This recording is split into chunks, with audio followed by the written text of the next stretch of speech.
தந்தி தொலைக்காட்சி நேயர்களுக்கு வணக்கம். நல்லதை சொல்வோம், நல்லதை செய்வோம், நல்லதே நடக்கும். ஒரு வாழ்க்கையில் நல்லது நடக்க வேண்டும் என்று சொன்னால் நல்லதை சொல்ல வேண்டும், நல்லதை செய்ய வேண்டும். அந்த அடிப்படையில் இன்றைக்கு 28/9/2016 புதன்கிழமை மகம் நட்சத்திரம் இரவு 7:38 வரை, பிறகு பூரம் நட்சத்திரம். இன்றைக்கு நாட்காட்டியிலே பார்த்தால் பிரதோஷம் என்று குறிப்பிட்டிருக்கும்.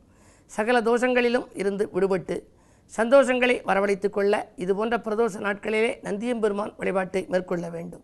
நந்தி கொம்புவழியே நாயகனாம் சிவபெருமானை பார்க்க வேண்டும். பிறகு உமாதேவியையும் வணங்கி வழிபாடு செய்ய வேண்டும். பொதுவாக பக்தி செலுத்துகின்ற பொழுது ஒரு பழமொழி உண்டு. தவறு செய்யாத மனிதனும் இல்லை, திருத்த முடியாத தவறும் இல்லை என்று ஒரு பழமொழி. எல்லோருமே தவறு செய்கிற குணம் இருக்குமாம். ஆனால் அந்த தவறுக்கு பிராயச்சித்தமாகத்தான் அவர்கள் வழிபாடுகளையெல்லாம் சிலர் மேற்கொள்கிறார்கள். ஆனால் உண்மையிலேயே பக்தியுடன் கூடிய பிரார்த்தனை செய்ய வேண்டுமா? பிரார்த்தனை செய்கின்ற பொழுது தன்னலம் கருதாத பிரார்த்தனையாக இருந்தால்தான் அது பலிக்குமாம். சிரத்தையோடு பிரார்த்தனை செய்ய வேண்டும். செய்கிற பிரார்த்தனை அப்படி இருக்க வேண்டும். உண்மையாக பிரார்த்தனை செய்ய வேண்டும். மனப்பூர்வமாக பிரார்த்தனை செய்ய வேண்டும். மனம் ஒன்று நினைக்க, கை ஒன்று செய்ய, கால் நடந்து கொண்டு செல்ல நாம் இறைவனை துதித்து கொண்டிருந்தால் பலன் கிடைக்காது. எனவே இன்றைக்கு மாலை நேரம் பிரதோஷ நேரத்திலே நந்தியம்பெருமான் அருகில் நின்று நாம் முறையாக வழிபாடு செய்ய வேண்டும். வழிபாடு செய்த பின்னாலே ஒரு பாடல் உண்டு. அந்த காலத்திலேயே இந்த பாடலை எல்லா பெரியவர்களும் சொல்லி வழிபடுவார்கள். என்ன பாடல் என்றால், பிழை எப்படி செய்தாலும் வாழ்க்கையிலே ஏதாவது ஒருவர் ஒரு பிழையாவது செய்திருப்பார். எனவே அதை வைத்தே ஒரு பழைய பாடல் உண்டு.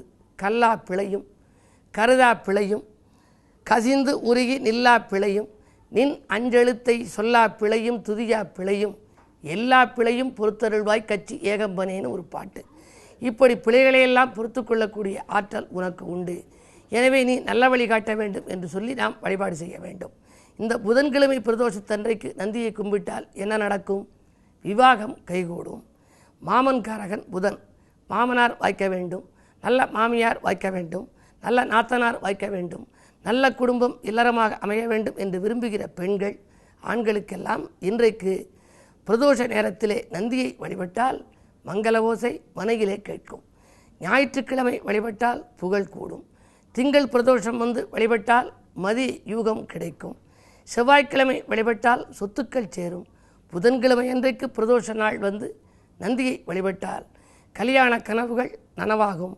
மாலை சூடும் வாய்ப்பு, மங்கள ஓசை கேட்கும் வாய்ப்பும் உங்களுக்கு வரும் என்று சொல்லி இனி இன்றைய ராசி பலன்களை இப்பொழுது உங்களுக்கு வழங்கப் போகின்றேன். மேசராசி நேயர்களே, குழந்தைகள் நலனில் அதிக அக்கறை காட்டுகின்ற நாள். குடும்பச் சுமை உங்களுக்கு கூடுதலாகவே இருக்கும். செவ்வாய் 9இல் இருக்கிறார். எனவே சொத்துக்களால் உங்களுக்கு லாபம் கிடைக்கும். பெற்றோர் வழியில் உங்களுக்கு பிரியம் கூடுதலாக இருக்கும். விலகிச் சென்ற சகோதரர்கள் விரும்பி வந்து இணைந்து தொழிலை செய்வோமா, கூட்டாளிகளாக நீங்கள் மாறுகிறீர்களா என்றெல்லாம் கூட கேட்பார்கள்.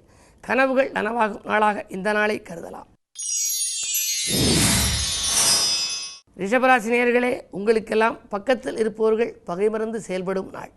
சிக்கல்களிலிருந்து விடுபடுவீர்கள். தனவரவு தாராளமாக வந்து சேரும். இனத்தார் பகை மாறும். எடுத்த காரியத்தை எளிதில் செய்து முடித்து வெற்றி காண்பீர்கள். சுக்கிரன் 6இல் இருப்பதால் உத்தியோகம் சம்பந்தமாக ஏதேனும் முயற்சிகள் எடுத்திருந்தால் அது கிடைக்கும். பணி நிரந்தரம் பற்றிய தகவல் கூட ஒரு சிலருக்கு கிடைக்கலாம். மிதுனராசி நேயர்களே, ஆடம்பர செலவுகள் அதிகரிக்கும் நாள். அயல்நாட்டிலிருந்து கூட உங்களுக்கு அழைப்புகள் வரலாம். ஏற்றுக்கொள்வதா வேண்டாமா என்பதை சுய ஜாதகத்தை பார்த்து நீங்கள் முடிவெடுத்துக் கொள்ளுங்கள்.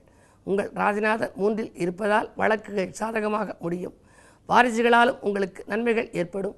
இந்த நாள் உங்களுக்கு ஒரு நல்ல நாள்.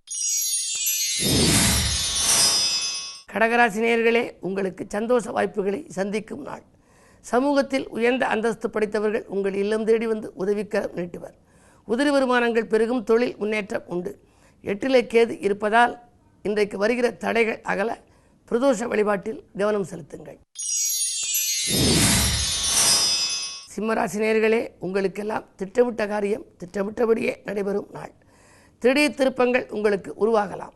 அரசியல் மற்றும் பொதுநலத்தில் இருப்பவர்கள் அனுகூலமாக உங்களுக்கு உதவிக்கரம் நீட்டுவர்.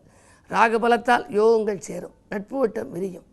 இன்றைக்கு தனாதிபதி புதன் உங்கள் ராசியில் இருப்பதால் தேவைக்கேற்ற பணமும் வந்து கொண்டிருக்கும். சேமிப்பும் உயரும் நாளாக இந்த நாளை கருதலாம். கன்னிராசி நேயர்களே, பிரிந்தவர்கள் வந்திணைந்து பிரியம் காட்டும் நாள். பிணக்குகள் அகலும், இணக்கம் அதிகரிக்கும்.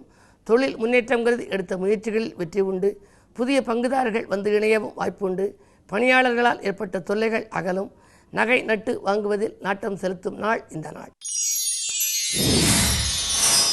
துலாம் ராசி நேயர்களே, ஆடை ஆபரண சேர்க்கை அதிகரிக்கும் நாள்.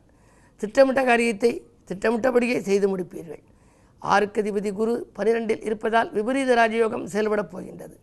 எனவே உங்களுக்கு திட்டமிடாது செய்யும் காரியங்களிலும் வெற்றி கிடைக்கும். திடீர் தனலாபம் வந்து சேரலாம். வீட்டு பராமரிப்பில் வேகம் காட்டுவீர்கள். சுக்கிரபலம் நன்றாக இருப்பதால் பெண்வெளி பிரச்சனைகள் அகலும். வாகன யோகம் உண்டு.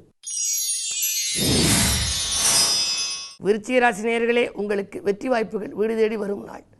இன்றைக்கு வீடு இடம் வாங்குவதிலே அக்கறை செலுத்துவீர்கள். மருத்துவ செலவுகள் குறையும். மனமகிழ்ச்சியோடு செயல்படப் போகின்றீர்கள். கடமையில் கண்ணும் கருத்துமாக இருப்பீர்கள். கல்விக்காக எடுத்த முயற்சி கடல் தாண்டும் முயற்சிகளில் கூட கைகூடுவதற்கான அறிகுறிகள் தென்படுகின்றன. பிரதோஷம் என்பதால் நந்தி வழிபாட்டில் கவனம் செலுத்துங்கள். உத்தியோகம் தொழிலில் உங்களுக்கு ஒரு உயர்வு கிடைக்கப் போகின்றது. உடன் இருப்பவர்களால் உங்களுக்கு நன்மைகள் ஏற்படும். 2லே செவ்வாய் இருப்பதால் பண தேவைகள் உடனுக்குடன் பூர்த்தியாகும். பிரதோஷ நேரத்தில் விரதமிருந்து சிவாலயம் சென்று நந்தியை வழிபட்டு நந்தி கொம்புவழியே நாயகனாம் சிவபெருமானை பார்த்தால் நீங்கள் சிந்தித்த காரியங்களெல்லாம் சிறப்பாக நடைபெறும். தனுசு ராசி நேயர்களே, உங்களுக்கு வளர்ச்சி கூட வழிபிறக்கும் நாள்.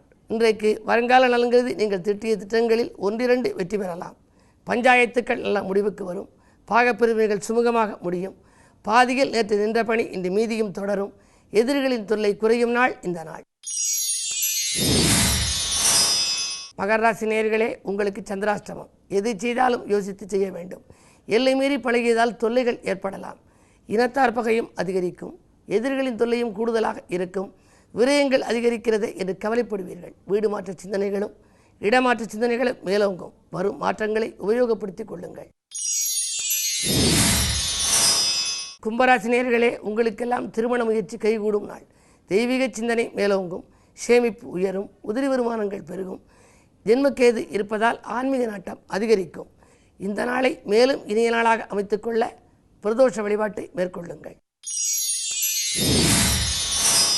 மீனராசி நேயர்களே, பாக்கிகள் வசூலாகி பரவசப்படுத்தும் நாள். பணியில் இருந்த தொய்வுகள் அகலும். பணவரவு திருப்திகரமாகவே இருக்கிறது. குடும்பத்தினரின் ஆசைகளை பூர்த்தி செய்வீர்கள். சுப செலவுகள் அதிகரிக்கும். மங்கள ஓசை மனையில் கேட்க வழிபிறக்கும் நாளாக இந்த நாள் அமையப் போகின்றது. இந்த நாளை மேலும் இனிய நாளாக அமைத்துக்கொள்ள சிவனையும் உமையவளையும் நந்தியையும் வழிபாடு செய்யுங்கள். மேலும் விவரங்கள் அறிய தினத்தந்தி படியுங்கள்.